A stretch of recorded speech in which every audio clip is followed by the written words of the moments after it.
Hi guys, welcome to another edition of How Young Entrepreneurs Made Their First Million. On today's edition, I have with me a young looking handsome entrepreneur who is going to be sharing with us how he made his first million. So welcome to another edition of How Young Entrepreneurs Made Their First Million. Thank you very much. It's nice to be here as well. Could you tell us a little bit about yourself? Oh, a little bit about myself. Okay. I come from a family of seven. Aside coming from a family of seven, I come from a family where my dad, my mom were never, they didn't really go to an institution. And one thing that is peculiar about myself as a person was that I happen to be the last born. I know the last born syndrome. Understand? Now you're supposed to enjoy pass. And yes, I did really enjoy. I had some few things to myself. At least I was the only one that went to private school among every of my siblings. So I can tell you that I enjoyed a bit about myself. And that was how I started life as it is. And today I'm a graduate, a serving corper. Finished from Obafemi Awolowo University, geography department to be precise, and a budding entrepreneur, vast in digital marketing space as well. So I guess that's a little bit about myself. I'm not married, if you're actually asking about that. Yeah, I think that's a little bit about myself. Thank you. What are your hobbies? Hobbies. Okay. My number one hobby, I love traveling. Yeah, I love traveling. Traveling is an hobby for me. I've not been to the far north of this country before, but at least I've been to the middle belt of this country. Another of my hobbies, I love dancing in my personal space. Not in the public though, because they say not everybody can dance. So I dance in my personal space. I love watching movies, and more than watching movies, I love joining communities to actually criticize a movie itself.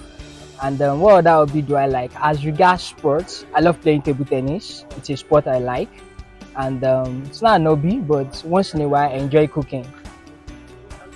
Okay. How did you make your first million? Okay, to be sincere, I didn't even know I'd made my first million. And funny enough, and that was because I was not focused on making money per se. So I was more focused on trying to do my best, improve myself in terms of the skills that I had or that I was learning. And so when I made my first million, I had to be called, like my attention had to be called to it. I literally had to check through my profits and see that I had actually made my first million. And I think that was when I discovered that in a year and about, yeah, a year and a half, I'd made my first million from what I was doing per se. So yeah, I think. So what qualities do you believe are essential for a successful entrepreneur? One quality I would think is integrity. Stand integrity. Integrity is something that an entrepreneur should actually have, and much more than integrity is the commitment to work. So I mean, when I made my first million, then I could say I was a young dude, and work was not work became an hobby. Understand? I didn't mention that in my hobbies. Work literally became an hobby. You have to be committed to working, because through this, if you're an entrepreneur, there is there is no what's the word right now, you are working and you may not see the results or the profits of the work you are doing in your first year, your second year, your third year. So at that point in time, you understand that you have to be committed to work all through. And integrity does matter, because if you are selling a service like I am, understand, integrity is the core of how people value you or how people value the work you do for them. So I think integrity and commitment are two qualities I think an entrepreneur should have to succeed. So looking back at your life, Mm-hmm. what would you have done differently? What would I have done differently? I mean, I can pick one, two, three, four, five things I would have done differently. And one thing I can say stands out for what I can do differently was start on time. Understand? There were some risks that I could not take or I did not take because I felt like I was too young. There were some associations, organizations, some people that I should have connected to, but I did not. Understand? And that was because I was afraid of taking risk. I'm much more afraid of taking risks. I was afraid of being hurt from the risks I would take itself. If I would do anything differently, I would make those decisions on time, take those risks on time, get hurt by it, and eventually move on from them. Okay. So how do you handle stress and maintain motivation during tough times? I think that's a wonderful question. And I've been asked this question before. And the first thing I will tell you is a good meal. Yes, a good meal. Like food. Food, yeah, food. So you can call me a foodie when it comes to that, but a good meal does matter. When I'm stressed out, the first thing I think of is, can I eat a good meal? It's something different from what I would naturally eat on every other day. And another thing I would do is I always take a paper. So I like to pour my mind on paper back. So it's a good way to actually put down what is stressing me out, write down what is stressing me out, see whether I can do something different about it. And when it's on paper, it gives me an idea of where I've made mistakes, where I can improve on. Then I go back to the drawing table and start implementing them. But I tell you for one, food first. Understand? Food just relieves me of every stress that comes with work, with activities, with relationship, with family. So I think that's Now to my very last question. okay. Where do you see yourself in the next few years to come? Ah, where do I see myself in the next few years to come?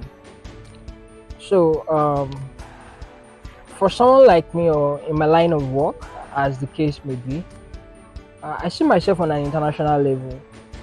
I'm someone that I am not constrained by my location, my country. I see myself on the floors of the United Nations. It may look amazing, it may look far-fetched right now, but that's where I see myself. So the wealthy people, the entrepreneurs of the world, the impacts they make to people's lives, it matters. Some start with their service, their product, understand? But it all comes with decision making. I want to be at the aim of it all, whereby I can make decisions that can affect lives for better. So if you ask me where do I see myself in a few years from now, it's not in terms of the money, but it's in terms of the aim of affairs of making decisions that can change people's lives. So yeah, I think that's it. So what advice do you have to give aspiring entrepreneurs looking to make their first million? Don't run after the million. I think that's one advice I'll give people. So when you start something with the aim that you want to make money from it or you want to be profitable from it, don't rush after money. And the reason I can give young entrepreneurs this is if I look back at other entrepreneurs that have made their first million, the idea behind them making their first million was not the money itself. They were after service, they were after providing care for people, they were after providing something of value that every other person can appreciate. So I will tell you, don't rush after the money. Give yourself enough time. Be committed to the work for a long period of time. So I think that's one advice I'll give young entrepreneurs. As much as they say you're young, you have time. Yeah, you truly have time, which is why I think you can utilize your time to ensure that you build something solid, a foundation you can actually start on. So I think that's it. Okay.